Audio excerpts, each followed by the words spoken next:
In this episode of the IT Experts podcast, we ask Stuart, how do I get more cash in my pocket? Welcome to the IT Experts podcast, the only podcast to help MSPs scale to 1 million, and if already there, get to 5 and go faster. At the end of the day, isn't it all about building a business that works for you rather than you for it? I hope you enjoy the show. So good morning, good afternoon, good evening. Welcome to the IT Experts podcast. You're going to love this one. We've got Stuart back in the chair again. Good afternoon, Stuart. How are you doing? Hello, everybody. Really well, thank you. Great stuff. And in this episode of the Ask Stuart series, we ask a real simple question. How do I get more cash in my pocket in my MSP? So, great question. One, we get asked an awful lot about profitability. You know, there's running an MSP. We know how wonderful the model is. There's running an MSP, and then there's running a profitable MSP. And then there's running an MSP that's profitable and then worthwhile if somebody would want to come and buy it. So efficient as well. And there's all these different nuances that we got going through here. But, you know, it's a real interesting one, this, isn't it? Because everybody thinks, a lot of people, a lot of MSPs think that just because I've got a lot of cash in the bank, we're running a really efficient, profitable business. But that's not necessarily the case, is it? No, it's definitely not. And you know, who doesn't want more cash in their pocket at the end of the year? It's so often that we're working with MSPs and over the years, and they go, it's fantastic. You know, the business is okay.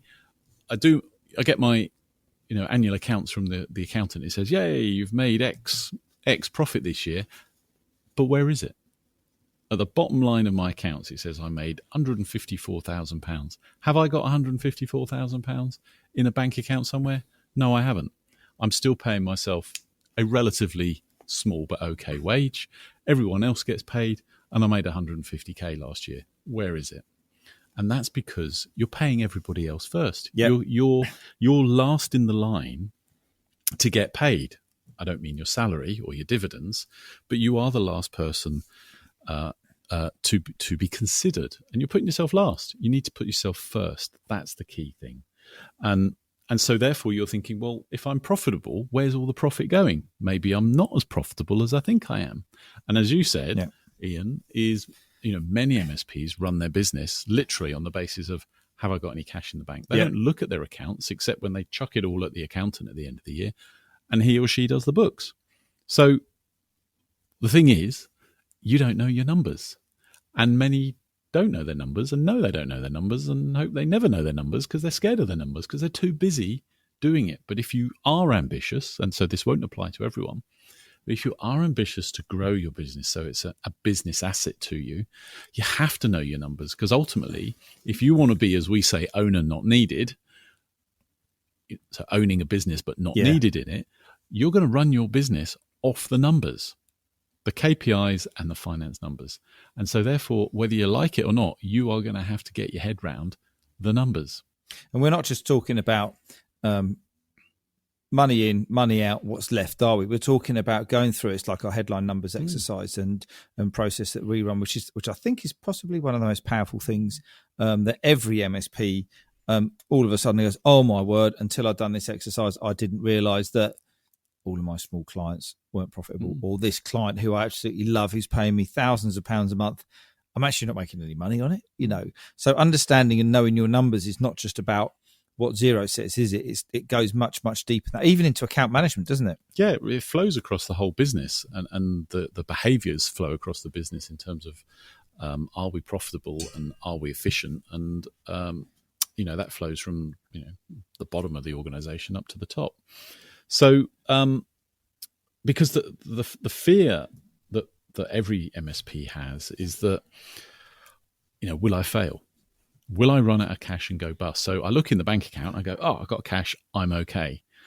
But actually, are you actually okay? Because it only takes, you know, one thing to come along. And so in this scaling journey, and we talk about scaling from drive to thrive to arrive, is that there's quite a lot of fragility on this MSP journey, and it only takes one member of staff or one or two clients to, you know, to leave you due to M&A, you know, nothing to do with your own fault. M&A work, they get bought out, they sell a business, and suddenly your biggest client is gone.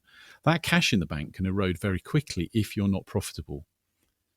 And so getting your head round whether your profit margins, your gross profit and your net profit at a business level, departmental level, and a client level is absolutely crucial. Because the other thing about profit, and we've talked about this on other podcasts, is if you're not making profit and there isn't cash in the bank that you can invest confidently, i.e. let go of and put it into something else, then you kind of stay where you are.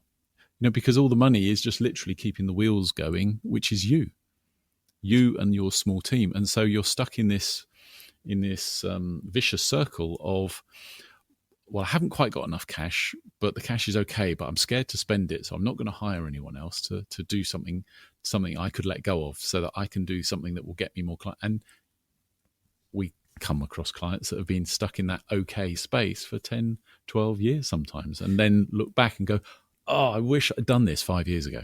And we just talked about that on another podcast that we recorded a little while ago, just about recruiting the A players, which are going to be your key people who are going to help you drive your business forward. How do you know if you can recruit them? Now, okay, if you're going to pay £35,000 for someone, for example, it's not going to cost you £35,000. It's going to cost you about $3 or $4 a month. So all of a sudden you change your whole mindset. But if you don't know your numbers and you don't know what that looks like on a rolling cash flow forecast and your rolling profitability, then how are you going to be able to make a decision on whether you can hire? And then you can then go and start working on more of a strategic role, sales and marketing, lead generation, whatever that might be. So real interesting, but real key topic, this one. Brilliant. Thanks for putting some context around that, Stuart. So what are the 4 things that we're going to be helping the listeners out with today in terms of how to get more cash in their pockets? Well, the first one, and a really easy win, is to look at your costs. And this goes for your own personal finances. In the world of subscription marketing, we've all got, Spotify, we've got, different apps, health apps, finance apps, all kinds of things that we're paying £5, £6, £7, or in your MSP business, sometimes hundreds of pounds a month for, which we've forgotten about, or it was a nice idea at the time, but we haven't actually used it, or we've moved on. So just going through literally your line item costs of your P&L. And in fact, a client did this 2 weeks ago, and they found £2,300 of individual recurring items, £100 here, £75 here. That's taken up. That's 30 grand a year. It's an engineer. Yeah, it's an engineer. And you tell us that you're busy. Yeah. They literally found an engineer in costs that they were incurring every month that they didn't need. And I think everybody should do that every quarter as good habit. What have we got that we don't need that we could turn off because we're not actually using it? Absolutely. One of the quickest wins, but sometimes it's one of these things that you just don't look at because you're busy being busy, you're tied up doing everything, and then all of a sudden then you're running out of cash. And when you look at it and when the chips are down, you can really start to... And that's particularly an issue when your accounting isn't set up properly. So if your chart of accounts isn't set out sufficiently well enough, you can't actually look at line items because everything's lumped together under, technology, or it's lumped under hardware or software, and that's just one lump figure and you can't break it out. And you need to be able to break it out so that you can make those decisions of, we're not using that, so we don't need it anymore, let's turn it off. Brilliant stuff. Look at your numbers, know your costs. We've talked about it before. There's many podcasts on this channel that talk about going through your costs. What's number 2? Well, it's related, but it is know your numbers. And by this, we mean the actual numbers that make up your finances. Brilliant. So what's number 2, Stuart? Number 2 is related to this whole cost factor thing, but it's about knowing your numbers. But knowing your numbers in relation to what's making up those numbers. So knowing your contract revenue, your support revenue, your hardware revenue, the gross profit that comes off that. And again, we talked about a moment ago, setting up your chart of accounts right. This is crucial.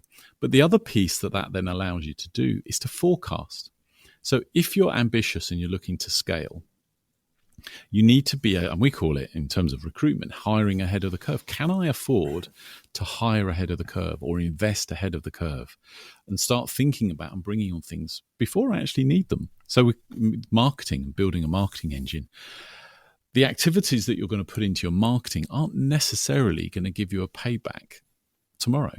They might not for 6 months while you're setting stuff up and working with a marketing agency or a marketing person or bringing them into your own own business and inducting them and training them, is that therefore, can I afford that resource, for at least 6 months before it starts making a difference and delivering a return?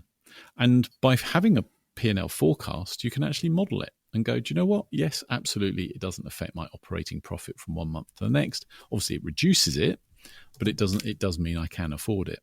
And that helps you anticipate what you're going to do and what you're not going to do going forward. Sounds complicated. And many people say, why do I want to play guesswork with the future?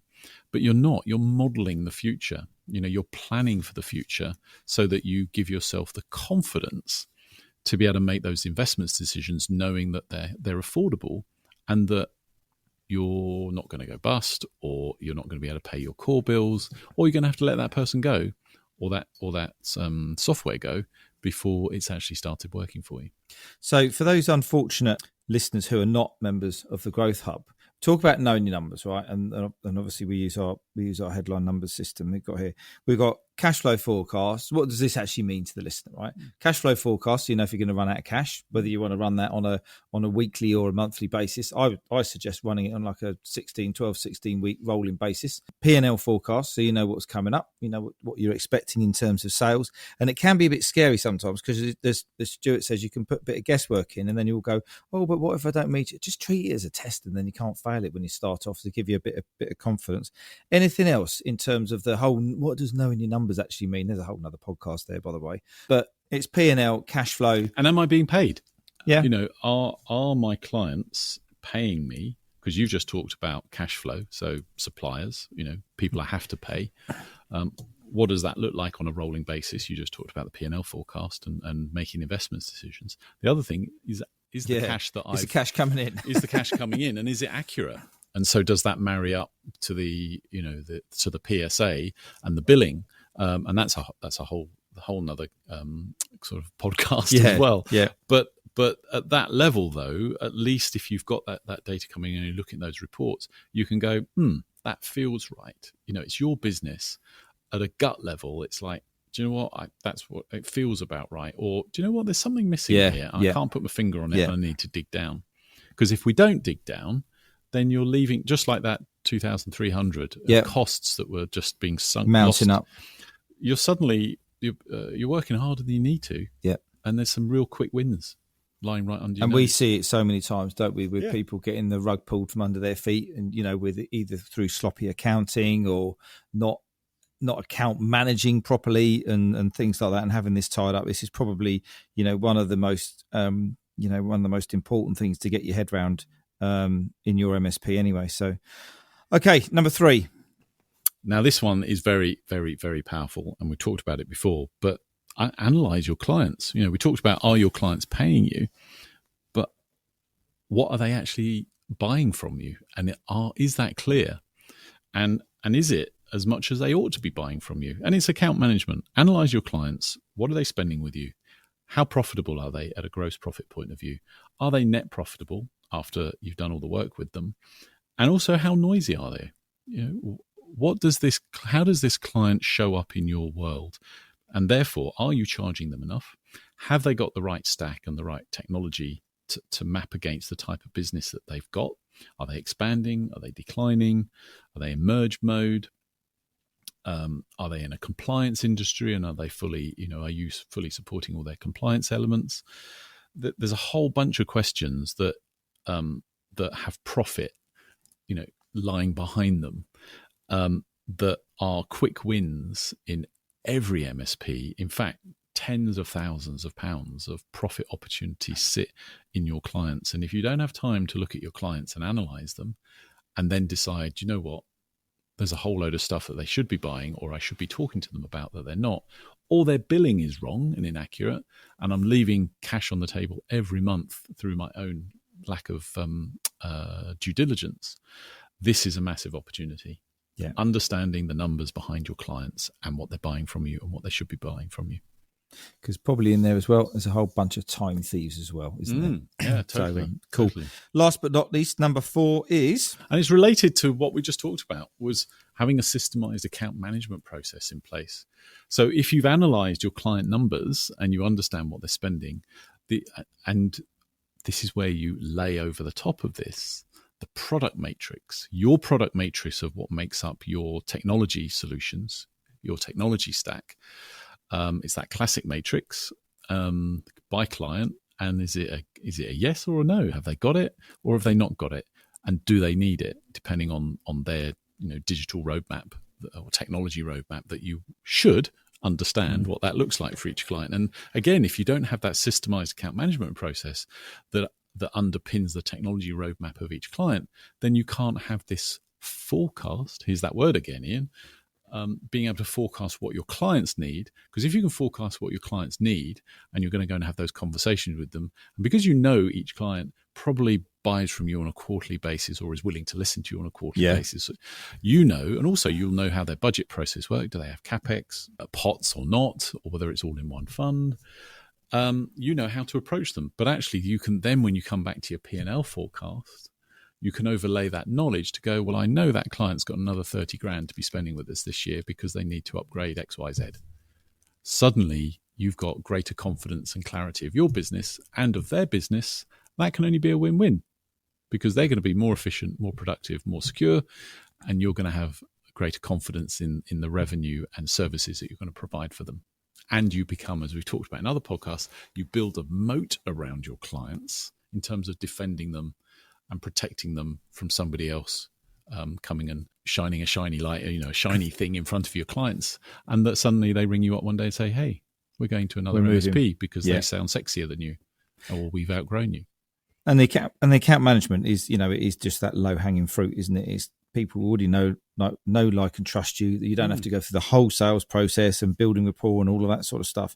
So all your existing clients are there for you to lose, really. And if you don't manage that properly through your account management process, but also understanding what that means in the business in terms of their profitability, as we said, is absolutely key. And this is profit management. Coming back to what this podcast is about, this is about profit management, because we all know the old adage that it's harder to get a new client than it is to look after an existing client. So if you're missing a trick on having the time or the kind of confidence and process to analyze your clients, look after your clients, speak to your clients regularly, map out what they're needing, then you are literally leaving hundreds of thousands of pounds over the next 3 or 4 years on the table that should be with you now rather than then.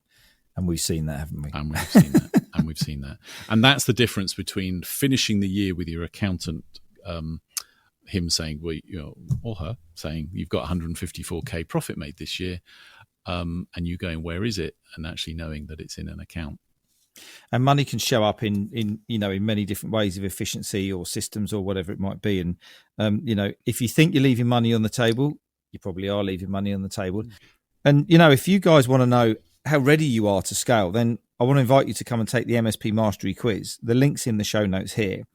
And in just 3 minutes, you'll get a 360-degree scan of your MSP. And it'll help you identify the 1 or 2 tactics, could be 3, that will help you find more time, engage and align your people, and just generate more leads. So I urge you all to go and take that quiz and see how your business scores. You get a report, a personalized report. It's absolutely brilliant. Go and do that now. So let's wrap this up for a bit of a close. Stuart, any final thoughts? My final thoughts, Ian, are profit is everything. Taking the time to understand your numbers and understand your clients as deeply as you possibly can. If you're making enough profit or not, and take a deeper look at your numbers. And if you're not sure, get some help. Talk to us, talk to your accountant. Sometimes your accountant isn't the best person, but get some help to get under the skin of your numbers. Fantastic. Thanks very much for your time today, Stuart. Just a quick one just before we shoot off. If you do have a question in your head that you want us to ask and want me to ask Stuart, then just click on, there's a link in the show notes as well. Submit your question. We'll do a podcast on it. Why not? That's what it's all about, helping people around. So thanks again, Stuart. I'll catch up with you on the next one. So I hope you enjoyed the show. If you did, I'd love it if you could leave a rating and review on your favourite podcast platform. If you want to learn more about how to take your MSP to $1 million, or if you're already there, go faster, then come and join Stuart Warwick and myself in the Scale with Confidence Facebook group. The link is in the show notes. You go and enjoy the rest of your day, and I look forward to connecting with you soon.